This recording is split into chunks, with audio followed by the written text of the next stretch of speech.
안녕하세요. 이효석 작가의 단편 소설 성류 낭독해 드릴게요. 작가에 대한 소개는 이미 저희 채널에 이효석 작가의 작품이 많이 올라가 있으니까 참고하시면 되겠습니다. 단편 소설 성류, 1936년 8월 여성에 발표가 되었는데요. 돌이킬 수 없는 과거에 대한 애환과 향수를 그리고 있는 작품이죠. 주인공 제희는 결혼 생활에 실패하고 병석에 누웠다가 우연히 옛날 학교 친구였던 준보의 소설책을 보게 됩니다. 그들의 어릴 때 이야기를 다룬 그 소설을 보면서 제희는 옛날의 향수에 잠기게 되죠. 준보와 제희는 서로 좋아했지만 왠지 빛과 그림자처럼 어긋나기만 했었어요. 졸업을 하고 제이는 자기 마음과는 달리 봉수와 결혼을 했는데요. 하지만 무덤 같던 결혼 생활은 봉수의 잠적으로 끝을 맺고 맙니다. 결국 남은 것은 병과 약과 눈물뿐입니다. 이 작품은 섬세한 심리 표현과 서정적인 문장으로 사춘기 소년 소녀의 때묻지 않은 순수한 애정을 그리고 있습니다. 이 소설처럼 사춘기의 이야기를 다룬 작품이 또 있거든요. 현경준 작가의 첫사랑 추천드립니다. 그리고 사춘기의 첫사랑과 그 떨림을 잘 표현한 수필 작품도 있어요. 이광수 작가의 연분 함께 추천합니다. 저희 채널에 이미 올라가 있고요. 본 동영상 설명란에서도 링크를 찾아보실 수 있겠습니다. 말씀드린 대로 이효석 작가의 작품들은 이미 여러 편이 저희 채널에 올라가 있으니까요. 재생 목록을 찾아보시면 작가별로 작품들을 따로 분류해 놓은 것을 찾으실 수 있겠습니다. 그럼 지금부터 이효석 작가의 단편 소설 성류 낭독해 드릴게요. 혀끝에 뱅뱅 돌면서도 쉽사리 무엇인지를 생각해 볼 수 없는 맛과도 흡사하다. 이윽고 성류였음을 깨달았을 때 제희의 마음은 무지개를 본 듯이 뛰놀았다. 옛 병풍 속의 성류의 그림이 기억 속에 소생되어 때를 주름잡고 눈앞에 떠올랐다. 어디서 흘러오는지도 모르게 그윽하게 코끝에 차는 그리운 옛 향기. 약그릇이 놓이고 어머니가 앉았고 머리맡에 병풍이 둘러쳐져 있었다. 약향기가 어머니의 근심스러운 얼굴에 서렸고 병풍 속 나무에 석류가 귀하였다. 익은 송이는 방긋 벌어져 붉은 알이 엿보이고 익으려는 송이는 막 열리려고 살에 금이 갔다. 그런 송이는 어린 기억과 같이 부끄러웠다.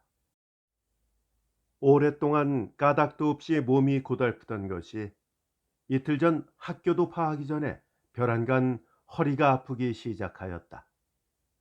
숙성한 채봉이란 년이 너 몸 이상스럽지 않느냐 하면서 꾀바르게 비밀한 곳을 꿰어 주었다.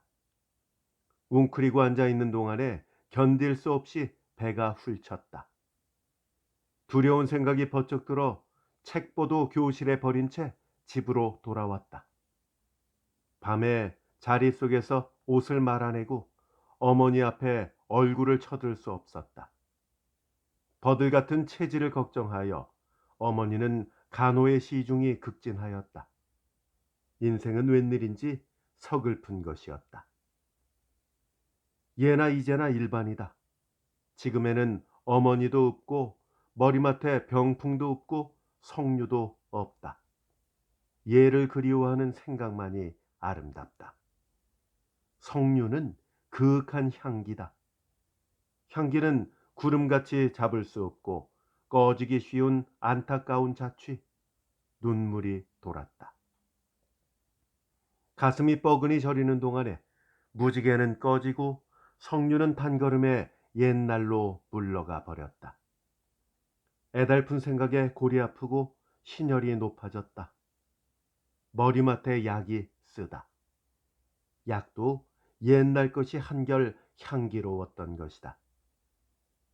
체온계를 겨드랑이에 낀 채 호련히 잠이 들었다. 눈초리에 눈물 자취가 어지러운 지도를 그렸다. 그런 수도 있을까? 꿈이나 아닌가 하여 제이는 이야기책을 다시 쳐들었다. 한편의 자서전적 소설이 그녀를 놀라게 하였다. 소설가 준보는 바로 학교 때의 그 아이가 아니었던가? 소설 속의 이야기는 바로 그들의 어릴 때 일이 아니었던가? 무지개를 본 듯이 마음이 뛰놀았다. 현혹한 느낌에 가슴이 산란하다. 소년, 그 소년은 동무들의 놀림이 부당하다고 생각했다. 소문이 높아지면 높아질수록 소녀와의 거리는 도리어 멀어지는 것 같았다. 소년이 비석을 칠 때는 소녀의 그림자는 안 보였고, 소녀가 자세를 받을 때는 소녀는 그 자리를 물러났다. 느티나무 아래에서 술래잡기를 할 때도 두 사람의 자태는 빛과 그림자처럼 서로 어긋났다. 결국 손목 한번 탐탁하게 못 쥐어보고 소녀는 점점 고집스러워 만졌다. 쥐알 봉수가 소녀에게는 도리어 가깝게 어른거렸다. 소락소락 말을 걸고 손을 쥐고 하는 것을 소녀는 무척 부러워하고 미워하였다.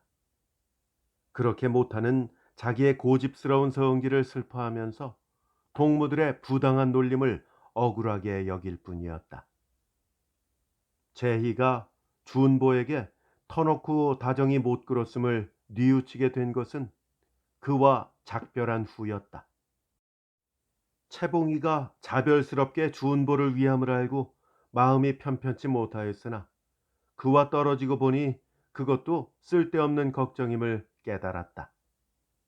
준보를 마지막으로 본 것은 결국 느티나무 밑이었다. 몸에 급작스러운 변화가 와서 어머니 앞에 부끄러운 생각을 하고 누워있는 동안에 준보도 고달픈 병으로 학교를 쉬었다. 명예로운 졸업식에도 참가하지 못하고 준보는 병에서 일어나자 바로 서울로 공부를 떠난 까닭이었다. 그를 그리워하는 마음이 불현듯이 솟았다. 제인의 집안이 사정에 따라 서울로 옮겨 앉고 따라서 제이가 우탁교에 들게 된 것은 여러 해 후였지만 준보의 자태는 늘 마음속에 꿈결같이 우렷하였다. 그러나 오늘 소설가로서 눈에 띌 줄은 추측하지 못하였다. 병석에 눕게 된 오늘의 제이에게 준보의 출현은 그 무슨 묵시와도 같았다. 그 생각에 마음이 산란하고 피곤해졌다. 이야기책을 덮고 눈을 감았다. 문득 생각이 나 준보의 자태가 있는 학교 때의 옛 사진을 찾아낼까 하다가 귀찮은 심사에 단념하였다. 사치한 생각으로서가 아니라 제이에게는 실질적으로 결혼이 불행하였다. 준보와는 대조적인 옛날에 쥐알봉수와도 같은 성격의 사람을 구하게 된 것부터가 뼈저린 착오였다. 은행원이었다. 어머니를 여의고 그 위에 경영하던 회사에 파산까지 당한 불효의 아버지를 위로하기 위해서 그의 뜻에만 소경같이 좇은 것이 비극의 시초였을까? 결혼은 글자대로 무덤이었다. 남편은 무덤 같은 커다란 뽕침을 가정에 남겨두고 자취를 감추었다. 는실려, 즉 행실이 방탕한 여자와 살림을 차린 것도 개차반의 짓이었지만 더욱 거꿀진 것은 은행의 금고를 연 것이었다. 그의 실종은 해를 넘어도 자취가 아득하였다. 제희는 당초에 그녀의 무의지를 뉘우쳤다. 할 일 없는 시가에 더 있을 수도 없어서 친가로 돌아오기는 왔지만 더구나 친가에서도 하는 수 없어서 한번 물러섰던 학교에서 다시 생활을 구하게 되었다. 학교는 꿈의 보금자리였다. 소년과 소녀들의 자태 속에 옛날에 그들의 모습을 비추어 볼 수 있기 때문이었다. 그림자 속에서 타는 가느다란 촛불의 청춘이라고나 할까? 아버지는 쓸쓸한 집안에서 돌부처처럼 침묵하였다. 반백의 머리에 턱에 주름살이 접고 온종일 늙은 앵무만큼도 말이 적고 서툴렀다. 돌같이 표정이 없고 차다. 개차반의 소행에 대해서조차 한마디의 책도 없었다. 모든 것을 긍정하고 구범만 보는 조물주의 의지와도 같이 엄연하였다. 하기는 개차반을 나무랄 처지가 못 되는 까닭이었을까? 그 자신 방불한 길을 걸어왔으니까. 제2의 인생의 기억은 4살부터 시작되었다. 서울로 달아난 아버지는 4해를 넘어도 돌아오지 않았다. 공부를 청탁함이었으나 어지러운 소문에 어머니는 기어코 좇기를 결심하였다. 물론 공방을 지킴을 측은히 여겨 시가 편에서 떼어준 것이었다. 좁은 가마 속에 제이도 같이 앉아서 반천리길의 서울길을 서쪽으로 서쪽으로 여러 날이나 흔들렸다. 철교 없는 한강을 쪽배로 건넜다. 귀웅배로 나일강을 건너는 격이었다. 모든 것이 이끼 속에 묻혀 전설과 같이도 멀다. 감하며 쪽배며.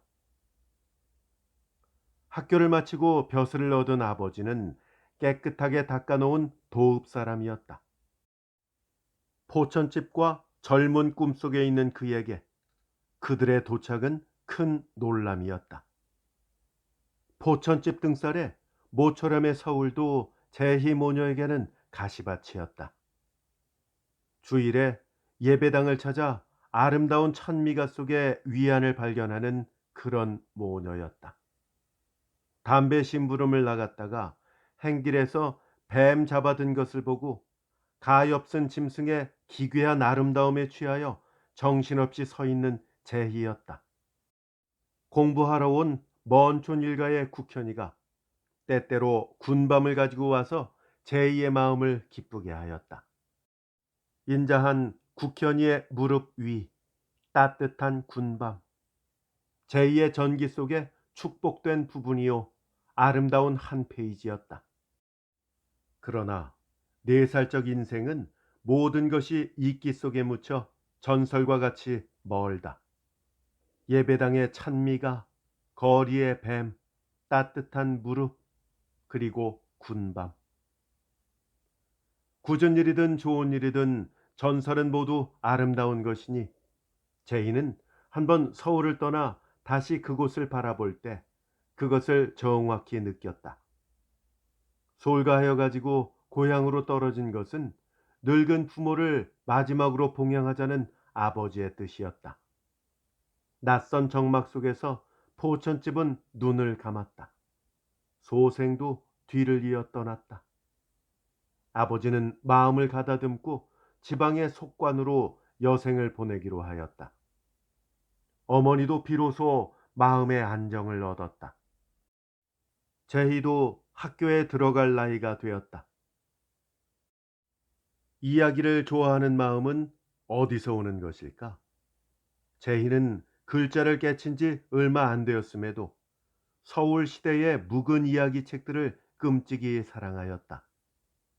긴 가을밤에나 혹은 어머니가 그녀가 가벼운 병석에 있을 때에 그녀는 병풍 속 자리에 누워 신소설 추월색을 낭독하였다. 아름다운 이 공기는 모녀를 울리기에 족하였다. 정림이와 영창이의 기구한 운명의 축복은 한없이 눈물 지어 어느덧 한 가락의 초가 다 지나면 새 가락을 켜놓고 운명의 다음 줄을 계속하여 읽곤 하였다. 어머니는 촛불처럼 가만히 눈물 지었다. 병풍 속 석류는 눈앞에 흐리고 머리맡 양 냄새는 근심스러웠다. 이야기 속의 장면을 통해 제이는 서울을 상상하기를 즐겨하였다. 그러므로 서울은 지극히 아름다운 것이었고 옛 기억은 전설과 같이 그리운 것이었다. 물론 자란 후 다시 서울을 보았을 때에는 이 소녀 시대의 아름다운 꿈은 그림자조차 찾아볼 수 없이 곱게 사라졌고 서울은 한갓 산만한 거리로 비쳤다. 준보는 학교에서 가장 영리한 아이였다. 새까만 눈동자에 총기가 흘렀다. 시험 때는 늘 선생들의 혀를 말게 하였다. 재희도 반에서 수석인 까닭으로 두 사람이 가까워진 것은 아니지만 재희는 모인 총 중에 준보의 모양이 안 보이면 마음이 적적해지게까지 되었다. 새 치마를 입거나 새 신을 신었을 때는 누구보다도 먼저 그에게 보이고 싶었다. 선생님에게 칭찬받는 것을 들으면 귀가 즐거웠다. 친구들의 요란한 놀림을 겉으로는 귀찮게 여겼지만 속으로는 도리어 기뻐하였다. 웬일인지 제이는 늘 추월색의 슬픈 이야기를 생각하였다. 준보를 생각할 때 어린 마음의 을의 정림이와 영창이의 사실이 떠오르곤 하였다. 먼 산의 원족, 즉 소풍을 갔을 때는 준보는 덤불 속을 교묘하게 들쳐서 익은 으름을 송이송이 찾아다 제이에게 던졌다. 그러면서도 잔잔하게 말을 거는 법은 없이 늘 뿌르퉁하고 퉁명스러운 심술이었다. 새까만 눈방울이 한 피같이 빛났다. 봄이면 학교에서는 산놀이를 떠났다. 제각기 헤어졌을 때 준보들은 바위 위에 진달래꽃을 꺾으러 갔다. 철은 일렀지만 이름 모를 새들이 잎힌 버들가지에서 지저귀었다. 좁은 지름길을 걸어 바위 위에 도착했을 때는 준보와 제이의 한 패만이 남고 다른 축들은 한동안 그림자가 보이지 않았다. 산은 험하여 바위 아래는 푸른 강물이 어마어마하게 내려다 보였다. 바위 코에 담뿍 핀 한 떨기의 진달래가 마음을 흠뻑 당겼다. 제2의 원에 준보는 두려움도 있고 날뽐을 냈다. 내 손을 잡아. 바위 끝으로 기어가는 준보를 제이는 조마조마하게 바라보았다. 일 없다. 네 손좀 붙들어봐야 소용없어. 뽐내다 떨어질라. 떨어지면 너 시원하겠지. 녀석도 마음에 없는 소리만. 실죽하고 돌아섰을 때 준보는 벌써 꽃뿌리에 손이 갔다. 간신히 두어 대 꺾어쥐고 다시 손이 갔을 때에 팔에 스쳐 돌멩이가 굴렀다. 겁을 먹고 몸을 움츠리는 바람에 디뎠던 발이 빗나가자 물은 바위는 으스러지며 더 한층 헐어져 떨어졌다. 서슬에 준보의 몸은 엎드러지며 손을 빼든 채 앞으로 밀렸다. 제이는 아찔하여 반사적으로 풀썩 쓰러지면서 두 손으로 준보의 발을 붙들었다. 이어 몸을 일으키고 힘을 다하여 간신히 끌어낼 수 있었다. 천행으로 준보는 떨어지지 않았지만 대신 팔에 커다란 상처를 받았다. 나 때문에 안 됐구나. 너 때문에 넣어주려고 꽃 꺾은 줄 아니? 고집쟁이도. 걷는 동안에 속이 풀려서 몸을 기다리라고 생각하였지만 준보는 꼿꼿이 말도 없이 땅만 보고 걷는 것이 제이에게는 불만스러웠다. 준보를 서울로 보내게 되었을 때 그 불만은 한층 더 컸었고 마음은 한갓 서글프기만 하였다. 관직에 한정이 찼을 때 아버지는 선조들의 묘만 남은 실속 없는 고향을 헌신처럼 버리고 다시 소홀가하여 가지고 서울로 떠났다. 얼마 안 되는 축제로 아버지가 회사의 한 몫을 맡게 되었을 때 제이는 윗학교에 나아갔다. 준보의 자태가 마음속에 없는 바는 아니었지만 시달리는 동안에 새벽배열처럼 차차 그림자가 엷어진 것은 사실이었다. 서울은 결코 전설의 서울이 아니었고 꿈의 거리가 아니었다. 거리도 서울도 그칠 바를 모르는 산문의 연속이었다. 제2의 청춘은 회색 장막에 새겨진 회색 글자의 내용이었다. 같은 병풍 속에서 이야기책을 같이 읽은 어머니를 잃은 것은 그대로 큰 꿈을 잃은 셈이었다. 제이가 학교를 채 마치기도 기다리지 않고 아버지의 회사가 기울기 시작한 것도 결코 우연은 아니었다. 아버지의 얼굴은 금계랍을 먹은 상이었다. 아무리 애쓰나 회복의 도리는 없는 듯하였다. 하는 수 없이 제희는 재단에 오르는 애잔한 양이었다. 학교를 나오기가 바쁘게 꿈도 꾸지 못하였던 곳에서 생활의 길을 구하게 되었다.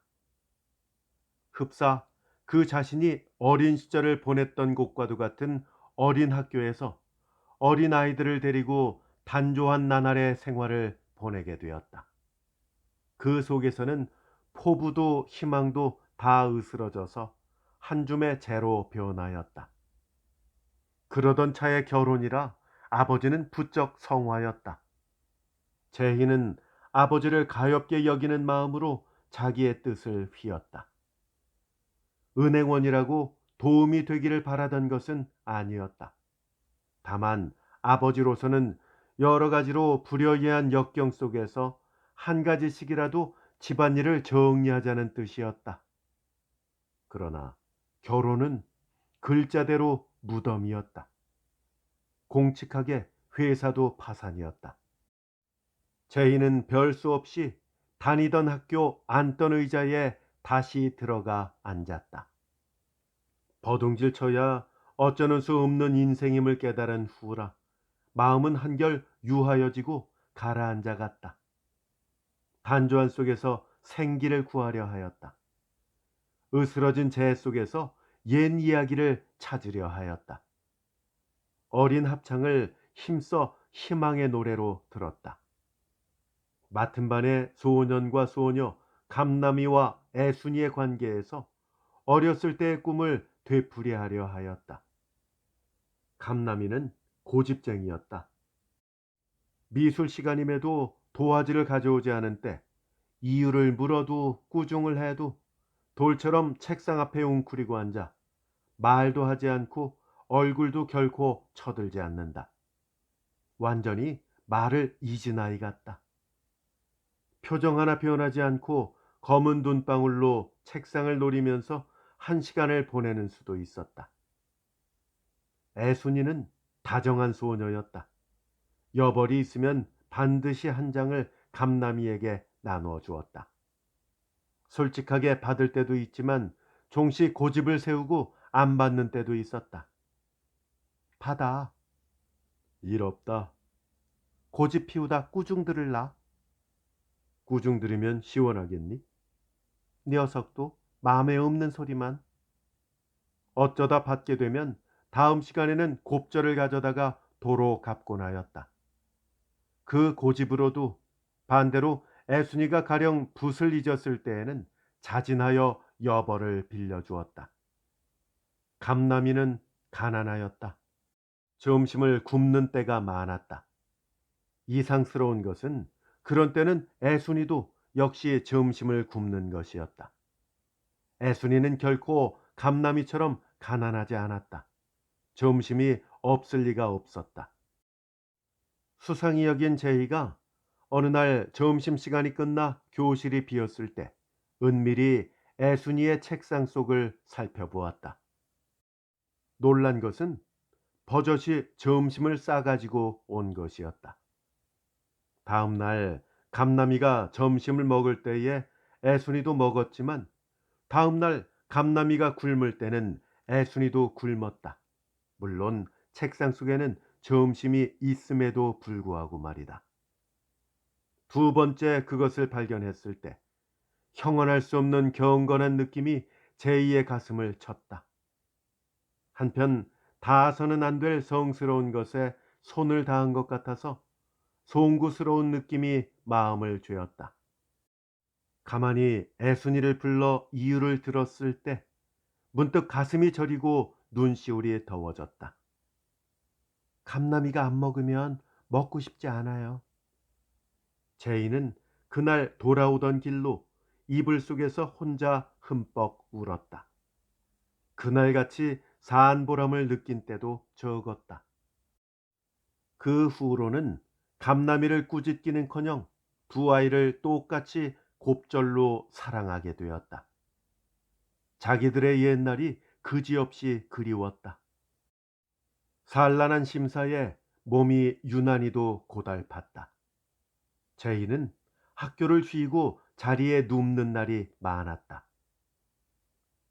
소설가로서의 준보의 이름을 발견한 것은 커다란 놀람이었다.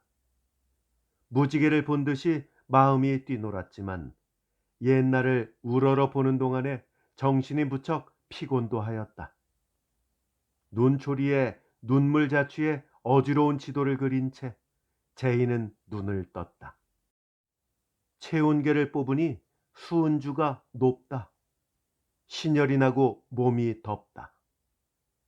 고개를 돌리니 준보의 소설책이 다시 눈에 띄었다. 별안간 가슴이 찌르르 하면서 눈물이 솟았다. 오장육부가 둘러파이고 세상이 검은 구렁텅이 속으로 일시에 빠져 들어가는 듯하다. 그 쓰라린 빈 느낌에 목소리를 놓고 엉엉 울고도 싶다.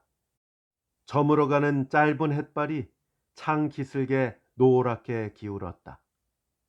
눈물에 젖어 베개가 죽죽하다.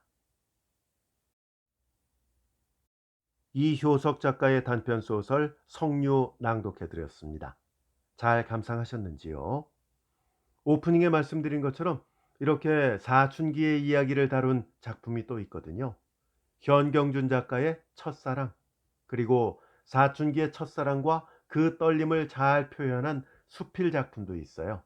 이광수 작가의 연분 함께 추천합니다. 아직 접하지 못하신 분들은 꼭 찾아서 들어보시기를 추천드립니다. 저희 채널에 이미 올라가 있고요. 본 동영상 설명란에서도 링크 찾아보실 수 있겠습니다. 함께 해주셔서 감사합니다. 다음에 더 좋은 작품으로 찾아뵐게요. 안녕히 계십시오.